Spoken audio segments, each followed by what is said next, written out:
Apple might have already messed up the foldable iPhone, and it's not because of hardware failures or software bugs. It's because Apple is chasing something that simply doesn't exist yet, a foldable phone with a perfectly invisible crease. And that obsession with perfection could backfire in a big way. For years, the foldable iPhone has lived more as a rumor than an actual product, constantly pushed back because Apple wants to launch something that doesn't just compete, but redefines the category. The latest reports suggest Apple still can't find a hinge that hides the crease completely. That's what's causing this new delay. And here's the problem. That technology isn't available yet. Samsung's Galaxy Z Fold 7 already has a crease that's barely noticeable in day-to-day use, and people are fine with it.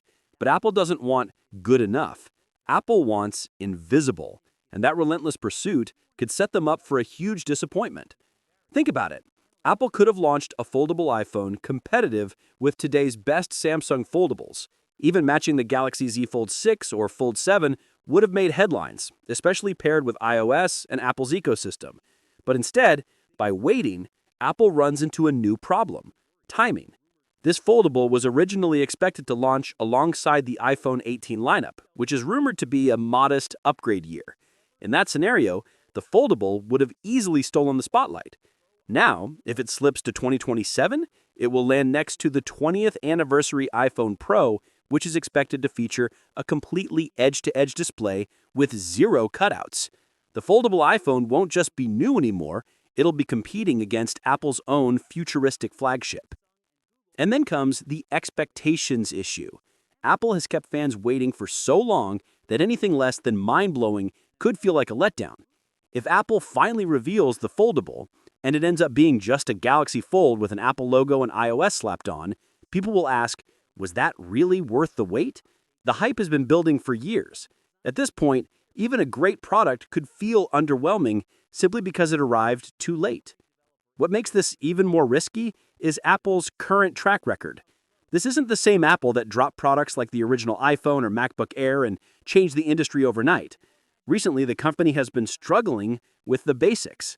Software updates have been messy, like the iPadOS 18 situation that reportedly bricked M4 iPads. Hardware hasn't been flawless either.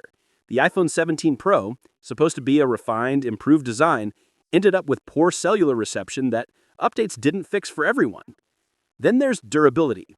The new aluminum frame might help with heat dissipation, but users report it's more prone to damage from simple drops. To top it off, some cosmic orange iPhone 17 Pro models are literally losing their color and turning pink. That's not a tiny cosmetic glitch, that's a quality control problem. And if Apple can't get those fundamentals right, how confident should anyone be about them delivering a technically perfect foldable with zero compromise? All of this suggests something pretty clear. This might not be the right moment for Apple to chase perfection. Right now, a solid, reliable foldable iPhone, one that matches the current best in the market and then improves over time, would be more than enough to win people over. Apple has done this before. The first iPhone didn't have everything. The first Apple Watch felt like a work in progress. But those products improved generation by generation and still dominated because they existed. A perfect foldable sitting in development for years does nothing. If anything, this situation feels like a reminder that sometimes being first isn't the goal, but being present is.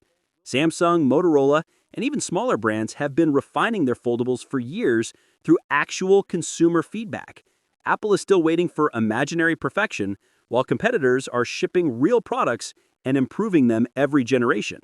The irony is that Apple set the standard for ship first, refine later. Today, it feels like they've flipped that thinking. And if they keep holding the foldable back for an invisible crease that users might not even care about, the biggest disappointment won't be the product, it'll be the wasted time.